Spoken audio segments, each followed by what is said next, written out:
আজ থেকে কয়েক বছর আগে আমি যখন মিস্টার বিস্টের ইন্টারভিউ দেখেছিলাম তখন উনি ইউটিউবের অ্যালগোরিদম সম্পর্কে কথা বলেছিলেন।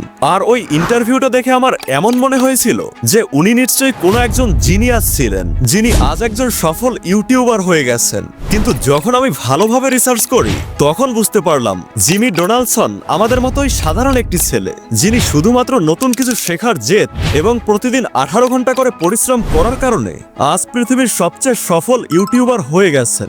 আর আজকের এই ভিডিওতে আমি বলতে যাচ্ছি মিস্টার বিস্টের জীবনের সেই সমস্ত ঘটনা যা খুবই কম মানুষ জানে। তো চলুন শুরু করা যাক। তার এই গল্পটা শুরু হয় 2013 সালে, যেখানে ঘুমের পরিবর্তে সেলফ ডাউট ছিল। তখন রাত বাজে 2টো, কিন্তু জিমির চোখে ঘুম ছিল না, কারণ জিমি গত 1 বছর ধরে ইউটিউবে ভিডিও বানাচ্ছে, কিন্তু কোনো রকমের গ্রোথ হচ্ছে না। ওই দিন জিমির তৈরি করা ভিডিওতে 3 ঘন্টায় মাত্র 15টা ভিউজ আসে। জিমি বলেন, আমি ওই সময় প্রত্যেকটা রাত সেলফ ডাউটের সাথে ফাইট করতাম। আমি ভাবতাম এত পরিশ্রম করার পরেও আমার কিছুই হচ্ছে না, তাহলে ইউটিউব কি আমার জন্য না? আর এরপরে জিমি সেটা করেন যেটা আমরা সাধারণত করি না, অর্থাৎ নিজের মধ্যে কি কমতি আছে সেটা নিজেই খুঁজে বের করা এবং সেগুলোকে সংশোধন করা। জিমি গভীর রাত পর্যন্ত জেগে নিজের পুরনো ভিডিওগুলো প্লে করে দেখতেন, আর ওই ভিডিওর মধ্যে যে অংশগুলো বোরিং এবং ফালতু মনে হতো সেগুলোকে নোট করে রাখতেন। জিমি একটার পরে একটা ওনার ভিডিওর মধ্যে পরিবর্তন আনা শুরু করেন, যেমন থাম্বনেল, টাইটেল, এবং তিনি ভালোভাবে এডিটিং এর উপরে কাজ করেন। যদিও এক রাতে কোনো পরিবর্তন আসেনি, কিন্তু এই সবকিছু করার ফলে জিমির ভিডিওর পারফরমেন্স একটু ভালো হয়ে যায়। আর 1.5 বছর পরিশ্রম করার পরে জিমি 8000 সাবস্ক্রাইবার পর্যন্ত পৌঁছে যান। যদিও 1.5 বছরে মাত্র 8000 সাবস্ক্রাইবার, এই গ্রোথটা অনেক ছোট মনে হতে পারে, কিন্তু জিমি নিজের মধ্যে থাকা কমতিকে সংশোধন করার অভ্যাস তৈরি করে ফেলেন। জিমি বলেন, আমার মনে হতে শুরু করে যদি আমি এভাবেই লেগে থাকি তাহলে একদিন না একদিন আমি ভালো পরিণাম অবশ্যই পাবো। অন্যদিকে আমাদের মধ্যে বেশিরভাগ মানুষ এর উল্টোটা করে থাকেন। যখন আমাদের কোনো একটা ট্রিক কাজ করে না, অথবা যখন আমরা ধীরে ধীরে ফেল হয়ে যাই, তখন আমরা আমাদের ভুলগুলোকে অ্যানালাইজ করার চেষ্টা করি না। আমরা আমাদের ফেইলিয়রকে ফেস করতে চাই না। আর যদি কেউ আমাদের ভুল দেখিয়ে দেয় তাহলে আমাদের ইগোতে লেগে যায়। কিন্তু জিমি খুব অল্প বয়সেই নিজের ভুলকে সংশোধন করা শিখে নেয়, অর্থাৎ সেলফ ডাউট এবং নেগেটিভিটিকে কিভাবে দূর করতে হয় সেটা শিখে নেন। আর এখন জিমি থেকে মিস্টার বিস্ট হওয়ার সফর শুরু হয়ে যায়। কিন্তু এরপরে জিমির সামনে একটা বড় বাধা আসে। ওনার যখন 15 বছর বয়স, জিমি হঠাৎ করেই অসুস্থ হয়ে পড়েন। হাত পায়ের সঙ্গে সঙ্গে পেটে অসহ্য যন্ত্রণা শুরু হয়, আর ডক্টর বলেন ওনার ক্রোমো ডিজিজ আছেন, যার ফলে সবসময় হাতের মধ্যে যন্ত্রণা এবং খাবার পেটের মধ্যে থাকে না, যে কারণে প্রতিদিন জিমিকে 10 থেকে 15 বার বাথরুমে যেতে হতো। আর ধীরে ধীরে জিমির খিদে কম হয়ে যায়, আর কিছুদিনের মধ্যেই জিমির ওজন কমে অর্ধেক হয়ে যায়। আর জিমি এতটাই দুর্বল হয়ে পড়েন যে এখন শুধু জিমিকে বেড রেস্ট করতে হতো, যখন তার ইউটিউব, স্কুল এবং তার সবচেয়ে প্রিয় খেলা বেসবল ছেড়ে দিতে হয়। কয়েক সপ্তাহ পর্যন্ত ট্রিটমেন্ট চলতে থাকে। ফাইনালি 8 সপ্তাহ পরে জিমির শরীর সুস্থ হতে শুরু করে। অনেক সময় কঠিন সময়েই আমরা বুঝতে পারি যে আমাদের জীবনের সবচেয়ে কোন জিনিসটা গুরুত্ব রাখে, আর এমনটাই জিমির সঙ্গেও হয়। আর ওই সময় জিমি অনুভব করেন উনি অনেক কাজই করতে পারছেন না, কিন্তু সবচেয়ে বেশি দুঃখ জিমির ভিডিও তৈরি না করার কারণে হচ্ছে। জিমি বলেন, ওই সময় আমি বুঝতে পারি আমার জন্য ইউটিউব কত বেশি গুরুত্ব রাখে।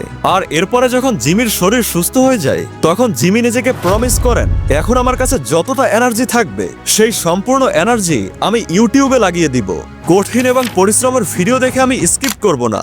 আজ থেকে ইউটিউব শুধুমাত্র আমার হবি নয়, বরং এটাই আমার পারপাস। এরপরে জিমি আলাদা আলাদা রকমের ভিডিও তৈরি করা এবং এক্সপেরিমেন্ট করা শুরু করে দেন। আর এর পরিণামে দেখা যায় চ্যানেলের সাবস্ক্রাইবার 8000 থেকে বেড়ে 30,000 সাবস্ক্রাইবারে পৌঁছে যায়। আর ওই সময় জিমির হাই স্কুল পূর্ণ হয়ে যায়।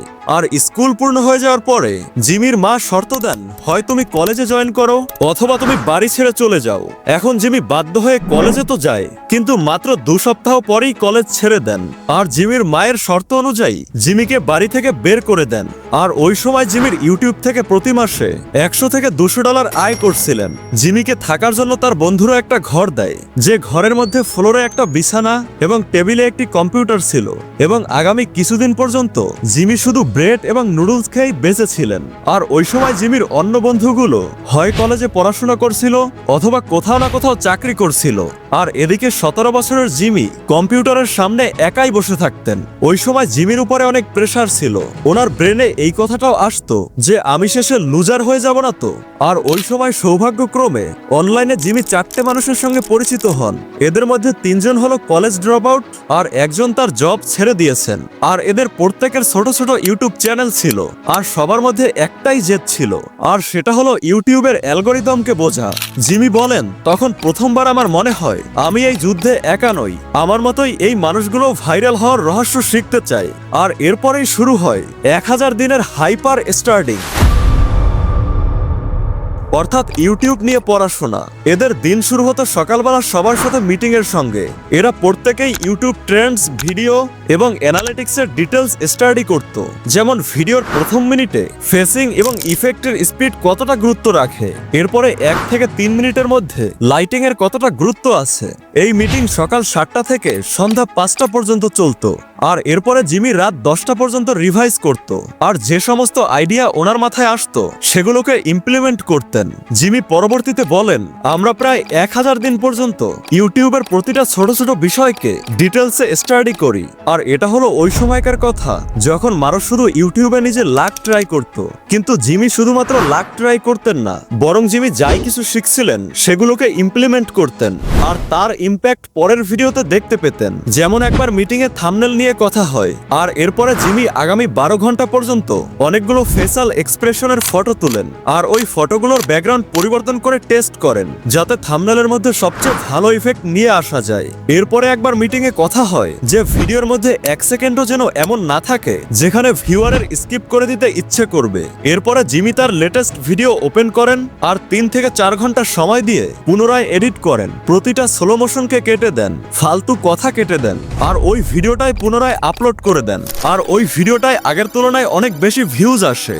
আর এভাবেই পাগলামো, কমিটমেন্ট আর অতিরিক্ত পরিশ্রমের 1000 দিন পার করার পরে 2 বছরের মধ্যে 30,000 সাবস্ক্রাইব থেকে 5 মিলিয়ন সাবস্ক্রাইবারে পৌঁছে যায়।